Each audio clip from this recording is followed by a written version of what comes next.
तो आज हम लोग बात करने वाले हैं सिलेबस फॉर सोशल वर्क में। आज जो कॉन्सेप्ट पढ़ने वाले हैं वो है सोशल जस्टिस का। ये यूनिट 3 है हमारा, और ये यूनिट 3 का जो सिलेबस होगा उसमें आप यहाँ देखेंगे ह्यूमन राइट्स के बाद। पिछले वीडियो में हमने ह्यूमन राइट पढ़ा था, ह्यूमन राइट्स के कॉन्सेप्ट्स को देखा था। अगर आपने नहीं देखा है तो वो जा करके प्रीवियसली देख लेना, क्योंकि एक एक जो टॉपिक जो आपके समझ के हिसाब से है वो हम धीरे धीरे करके प्रोवाइड कर रहे हैं। ठीक है।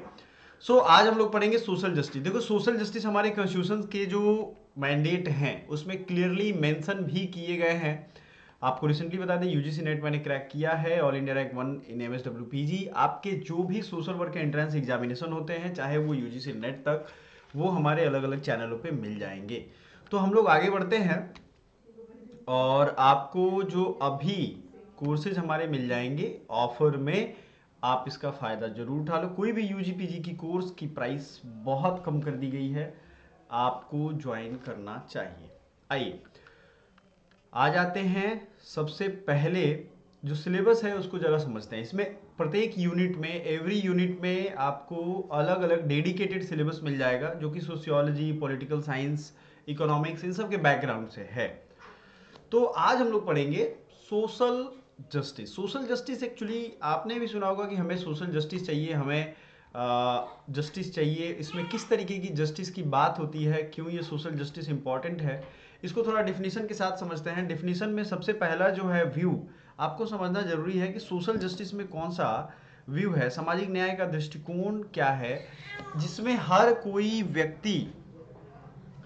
व्यक्ति ये चाहे कि वो हर तरह से, चाहे वो आर्थिक हो, राजनीतिक हो, सामाजिक हो, उसके अधिकार एवं अवसरों को समान रूप से अवसर प्रोवाइड किया जाए, वही सोशल जस्टिस होता है। आप इसको ऐसे समझ लो, मैं समझाता हूँ कि अगर कोई भी व्यक्ति है, वो किसी भी सोसाइटी के पायदान पे है, चाहे वो आखिरी पायदान पे हो या फर्स्ट, सबसे टॉप फ्लोर पे, लेकिन अगर उसको सारे जो गवर्नमेंट के बेनिफिट्स हैं, सब कुछ अगर टाइमली मैनर में मिल जाता है, तो वो सोशल जस्टिस कहलाएगा।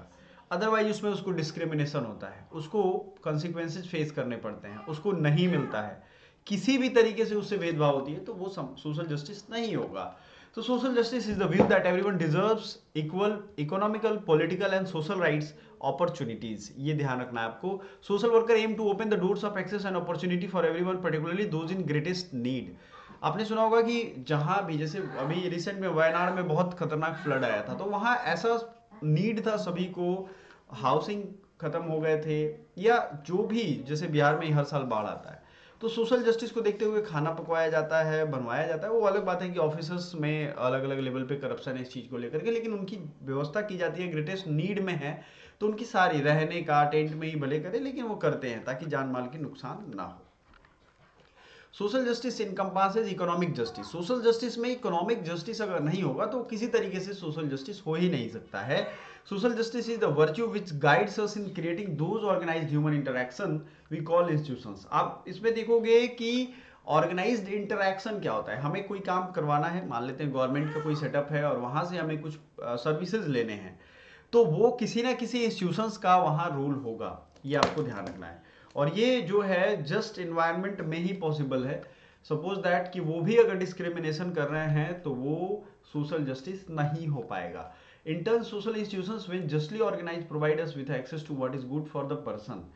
जैसे हम आपको बताते हैं, सोशल वर्क में एक चीज बड़ी कॉमन है कि किसके लिए क्या जरूरी है वो प्रोवाइड करना सबसे ऑटमोस्ट प्रायोरिटी होता है, जिसके अकॉर्डिंग अगर आपने वो उसको प्रोवाइड नहीं किया, जैसे किसी को मेंटल काउंसलिंग की जरूरत है, उसको उसको हम फिजिकल एक्सरसाइज रेकमेंड करें तो वो उसके काम का है ही नहीं।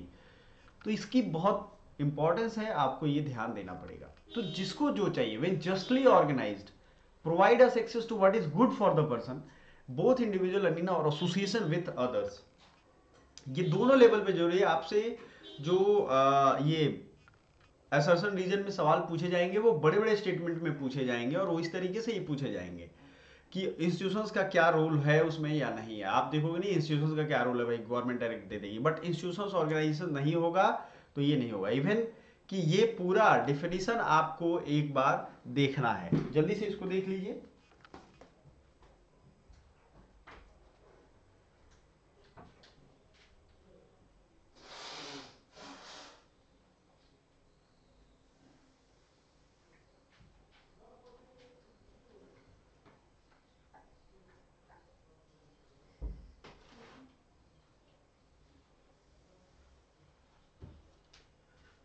चलो, आई होप आपने ये देखा है सोशल जस्टिस में किस तरीके से ये कनेक्टेड है, आपको यहाँ से पता चल जाएगा।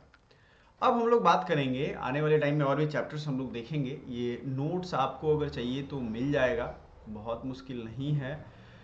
सिलेबस हमने देखा है, सिलेबस के अकॉर्डिंग आप ऑफर्स का भी ध्यान रखोगे। अगर आप Tata institute of social science के सारे कोर्सेज को अवेल करना चाहते हो तो उसके लिए भी 3999 में अभी मिल जाएगा। और सिर्फ सोशल वर्क की कोई ये कोर्स या DU या MSW या टिस कोई सिंगल चाहिए तो ये बस ऑफर पीरियड तक आपको इस प्राइस में मिल जाएगा।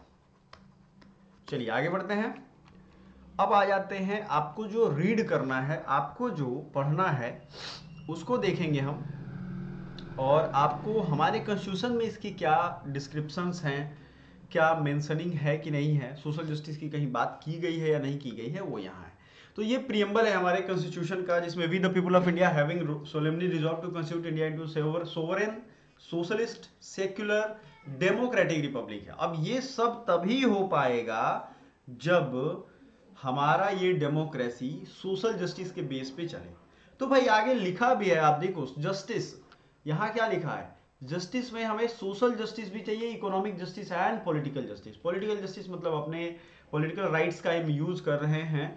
Just like in franchise every election आप देखते हो जिसको जो मन होता है अब वो वोट देता है, लेकिन पहले ऐसा सिनेरियो नहीं था। इकोनॉमिक जस्टिस मतलब इकोनॉमिक अपॉर्चुनिटी हो उसके पास, ऐसा नहीं कि कुछ ही लोगों के पास इकोनॉमिक अपॉर्चुनिटी हो और बाकी लोग के पास नहीं हो। जस्टिस में अगर आप ये चीज निकाल दोगे तो कोई मतलब नहीं है उस जस्टिस का। तो सोशल जस्टिस है तो सबसे बड़ी बात है कि आपसे जो क्वेश्चन आएंगे आपके वो इस तरीके से पूछे जाएंगे, ठीक है। तो justice social economic and political clear है। उसके बाद है liberty of thought expression belief and faith and worship, equality of status and opportunity and promote among them all. ये सब तो है, फ्रैटर्निटी है, फिर उसके एडॉप्शन का डेट है, ये है। बट आपको जो अभी पढ़ना था वो सोशल जस्टिस था। इसके पॉलिटी की जो चैप्टर्स हमने पढ़ाई हैं वो आप जरूर जाकर के फैक्ट्स देखिएगा किसने क्या बनाया है। अदरवाइज ये आपके COQP11 का अच्छा खासा पार्ट है, कवर करता है कहाँ से क्वेश्चन आए, क्योंकि सिलेबस बहुत है, आपको ये देखना पड़ेगा। तो एक बार इसको देख लो, क्योंकि इससे भी डायरेक्टली आपसे क्वेश्चन आएंगे तो आपसे छूटना नहीं चाहिए।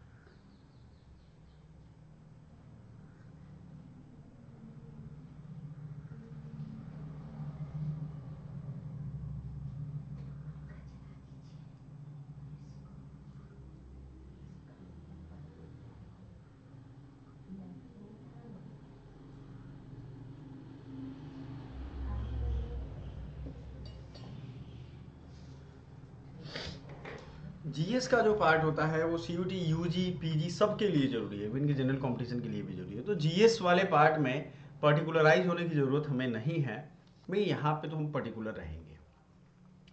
अब देख लेते हैं कि हमारे जो फंडामेंटल राइट्स हैं उसमें क्या इसकी बात की गई है या फिर ये ऐसे ही आपको दिखाया गया है। तो हम अगर आएंगे अपने फंडामेंटल राइट्स पे तो पहला राइट्स ही है हमारा फंडामेंटल राइट में, पहला इक्वालिटी बिफोर लॉ। आप सोचोगे लॉ के सामने अगर सभी लोग समान नहीं हो, आप देखोगे जैसे FIR होता है, फिर 24 घंटे के अंदर में प्रोविजन है हैबियस कॉर्पस के तहत, या ऐसे भी नॉर्मली वो पुलिस वालों को पेश करना है जिसको भी उन्होंने गिरफ्तार किया है, ठीक है। तो आर्टिकल 14 में क्या कहता है, इक्वालिटी बिफोर लॉ, लॉ के सामने, लॉ के समक्ष सभी लोग समान हैं।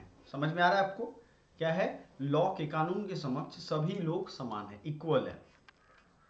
तो इक्वल नहीं होंगे तो क्या सोशल जस्टिस होगा, नहीं। तो ये आपको रट लेना है। 15 क्या कह रहा है, prohibition of discrimination on the ground of religion race caste sex and place of birth. किसी भी तरीके से भेदभाव किस ग्राउंड पे, धर्म के आधार पे, रेस के आधार पे, कास्ट के आधार पे, ठीक है, सेक्स के आधार पे, जन्म के जो जगह है मतलब जन्म के स्थान के आधार पे आप डिस्क्रिमिनेशन नहीं कर सकते हो। आप देखते होगे भी ये बिहारी है, वो मराठी है, वो राजस्थानी है, ये वाली स्थिति हो जाती है कभी, बट करना नहीं है क्योंकि उसके खिलाफ, ये हमारे कॉन्स्टिट्यूशन के खिलाफ इस पे एक मूवी भी बनी थी आर्टिकल 15, आपने देखा होगा। तो वो भी मूवी में यही बताया जा रहा है, प्रोहिबिशन ऑफ डिस्क्रिमिनेशन, आपको डिस्क्रिमिनेशन नहीं करना है, कॉन्स्टिट्यूशनल मैंडेट के खिलाफ है, ये ध्यान रखना है। 16 भी देखोगे तो ये भी सोशल जस्टिस से रिलेटेड है। Equality of opportunity in the matters of public employment, जो भी पब्लिक एम्प्लॉयमेंट, प्राइवेट एम्प्लॉयमेंट की बात यहां पे नहीं की जा रही है, ये ध्यान रखिएगा। ये equality of opportunity in matters of public employment, तो जब तक आप पब्लिक एम्प्लॉयमेंट में सभी कैटेगरी, सभी रेस, सभी तरह के लोगों को नहीं दोगे, सोशल जस्टिस कैसे होगा? सोचो, आप सोच के देखो। तो ये भी आर्टिकल आपके लिए इंपॉर्टेंट हो जाता है आपके एग्जाम में। जो पेड वाले बच्चे हैं उनको हमने कई बार इसको पढ़ाया हुआ है, तो उसलिए उनको अलग से नहीं बताते हैं, वो उनको रटा हुआ है पहले से, ठीक है। 17 कहता है एबोलिशन ऑफ अनटचेबिलिटी। अनटचेबिलिटी एक प्रैक्टिस थी जिसको अगर हम लोग देखें सही तरीके से ऑर्गेनाइज वे में, डॉक्टर भीमराव अंबेडकर और महात्मा गांधी दोनों ने एंटी अनटचेबिलिटी लीग भी बनाया था और तरह तरह से आंदोलन करके इसके खिलाफ लड़ाई की है, ठीक है। इसी में जब हम आगे बढ़ेंगे तो आर्टिकल 18 आता है एबोलिशन ऑफ टाइटल, जैसे राजा, महाराजा, राय बहादुर, ये सब टाइटल जो है वो हाई कोर्ट, सुप्रीम कोर्ट ने भी और आपके कॉन्स्टिट्यूशन में भी अब इसको यूज नहीं किया जा सकता है। आपने देखा होगा जो लोग सेना के परम वीर चक्र मिलता है, एवीएसएम मिलता है, या जो भी उनको अवार्ड मिलता है, उसको भी बार बार वो डिस्क्रिमिनेशन के तौर पे यूज नहीं करेंगे। लोगों को मतलब इस तरीके से यूज करना है जो पॉजिटिव वे में हो। हम आपको बताते हैं, जैसे मान लो आपको कोई बहुत बड़ी उपाधि, जैसे नोबल लॉरिएट होते हैं, नोबल प्राइज मिला होना है, तो उसको इस कदर यूज करते हैं कि वो किसी से डिस्क्रिमिनेशन शो ना करे, ठीक है, ये आपको ध्यान रखना है। ये इक्वालिटी वाले जितने भी आर्टिकल्स हैं ये आपके लिए बहुत जरूरी है, ये आप इसको ध्यान रखोगे। और राइट टू फ्रीडम में भी जो आर्टिकल्स हैं वो भी आपको इक्वल अपॉर्चुनिटी के लिए ही बनाए गए हैं। सोशल जस्टिस तभी होगा जब किसी को फ्रीडम दो। तो ये जब पॉलिटी के प्लेलिस्ट में जाओगे तो सारा का सारा आर्टिकल यहाँ से देख लेना आपको। 35 का है 51 आर्टिकल तक, कहाँ से कहाँ तक सबसे मेन था वो हमने बता दिया। 51 आर्टिकल तक आप चले जाओ कहाँ पे, पॉलिटी की प्लेलिस्ट में, और उसको रट डालो, क्योंकि हमने पहले ही इसको पढ़ा दिया है। हम आते हैं जो आप आज आपको जो हार्ड रीडिंग करनी है, सेल्फ रीडिंग करनी है, उसके लिए आप क्या करोगे? उसके लिए आपको जाना है सोशल जस्टिस का ये चैप्टर एनसीईआरटी इंटरनेट से डाउनलोड कर लो, क्योंकि इससे डायरेक्टली, चूंकि एनसीईआरटी हमारे देश की एक तरीके की, मान लो आप, ये पिलर है। इसको लिखने वाले लोग प्रोफेसर हैं अलग अलग यूनिवर्सिटी के, और उन्होंने इसमें बहुत मेहनत की है, बहुत अच्छे से समझाया है व्हाट इज जस्टिस, जस्टिस क्या है, इसको क्वेश्चन से शुरू किया। और सैक्राट्स थे जो, जिनके चेले थे प्लेटो, और उनके भी जो और चेले थे, इन सब में ये बातों का डिस्कशन उस समय भी हुआ है। और इस डिस्कशन में क्या है मैं आपको बता देता हूँ, हिंदी इंग्लिश दोनों में होगा। आप आराम से सामाजिक न्याय लिखोगे हिंदी में आ जाएगा, और सोशल जस्टिस लिखोगे इंग्लिश में आ जाएगा। तो सोशल ऑर्डर में बेसिकली चाइना का कॉन्सेप्ट पहले दिया रहेगा कि कन्फ्यूशियस जो थे वहाँ के फेमस फिलोसोफर थे, उन्होंने कहा था king should maintain justice by punishing wrong doers and rewarding the virtuous. जो वर्चुअस लोग हैं उनको रिवार्ड देना, और जो रॉन्ग डूअर्स है उनको पनिश करना, ये मेन टारगेट होना चाहिए। 4th century BC Athens, Plato discussed issue of justice in his book. Plato ने भी इसको डिस्कस किया है रिपब्लिक में, इसकी किताब का नाम है, ये भी पूछा जाता है। सैक्राट्स और इनके डिसिपल में बहुत बड़ा एक डिस्कशन चला। इसमें डिस्कशन में अगर आप पढ़ोगे और पढ़ के अगले दिन आओगे तो ज़्यादा बेहतर होगा। इसके जो क्वेश्चंस होंगे वो हम आपसे पूछ करके और आपका ये चैप्टर कंप्लीट करवा देंगे।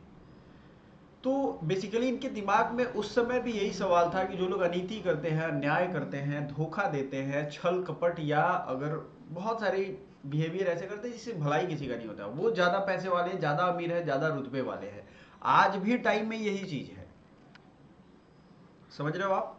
तो फिर हमें क्यों good policy, good for faith and नीति पे भरोसा करना चाहिए जब वैसे लोग ज़्यादा अमीर है और ज़्यादा काम के हैं? तो सैक्राट्स ने इसका जवाब दिया था। इसमें जो इसके यंग फ्रेंड्स थे, प्लेटो थे और ग्लूकॉन थे और एडिमेंटस नाम है, ये सब ने ये सवाल किया था। तो सीधी सी बात ये है कि कंसिस्टेंस लेवल, उस लेवल वहाँ पे देखो कितना ज़्यादा है, और अभी आप देखो अभी इंडिया जैसे देश में तो खैर ये बहुत कम है, बहुत कम लोगों के पास है। तो उन्होंने रिमाइंड कराया था कि if everyone were to be unjust, if everyone manipulated rules to suit their own interest, no one could be sure of benefiting from injustice. कोई भी अगर इनजस्टिस रोकना चाहता है तो अगर हर कोई उसी रास्ते पे चल पड़ेगा तो एक समय ऐसा आएगा कि कंप्लीटली अनार्की फैल जाएगा, कंप्लीटली सभी को इस इनजस्टिस से प्रॉब्लम होगी। अभी क्या है कि कुछ लोग हैं जो इसको रोकने के लिए हैं, इन्फोर्समेंट के लिए है, कुछ लोग इसको प्रिडिक्ट करने के लिए हैं, वो सोच लेते हैं कि हाँ ये अब गड़बड़ होगी तो रोको इसको। सब लोग जब इसमें शामिल हो जाएंगे तो वही हो जाएगा जंगल का कानून, जिसकी लाठी उसकी भैंस। तो जो जिसको जैसा मन करेगा वो करेगा और कहीं भी जस्टिस आपको नहीं दिखेगा। So Socrates clarified that we need to understand clearly that justice means in order to figure out why it is important to be just. Justice में ये जानना तो बहुत ही जरूरी है कि क्यों ये जस्ट है, क्यों ये ठीक है, क्यों ये सही है। बात समझ में आया? अगर सभी लोग उसको फॉलो करने लगे तो ये होगा नहीं। इसी तरीके से आप आगे बढ़ेंगे तो इसमें इक्वल ट्रीटमेंट फॉर इक्वल्स जो कॉन्स्टिट्यूशन मैंडेट भी है हमारा, उसमें हमने बात की है। नेक्स्ट है प्रोपोर्शनेट जस्टिस। ऐसा ना हो कि किसी ने किसी को गाली दे दिया तो उसको फांसी दे दिया जाए, ऐसा नहीं हो सकता है। प्रोपोर्शनेट जस्टिस होना चाहिए। हमारे देश में भी ये प्रोविजन किए गए हैं, जो जस्टिस के प्रोविजन है वो उसी प्रोपोर्शन में होने चाहिए। ठीक है, आगे बढ़ते हैं। Recognition of special leads. अगर किसी को स्पेशल लीड्स है तो उसको वो प्रोवाइड करो, अदरवाइज आप सबसे कंपैरिजन नहीं कर सकते कि वो कैसे आगे बढ़ेगा। ठीक है, ये सब है, आप इसको पढ़ोगे, ये आपका होमवर्क है। और फिर मिलते हैं अगले क्लास में। Thank you so much.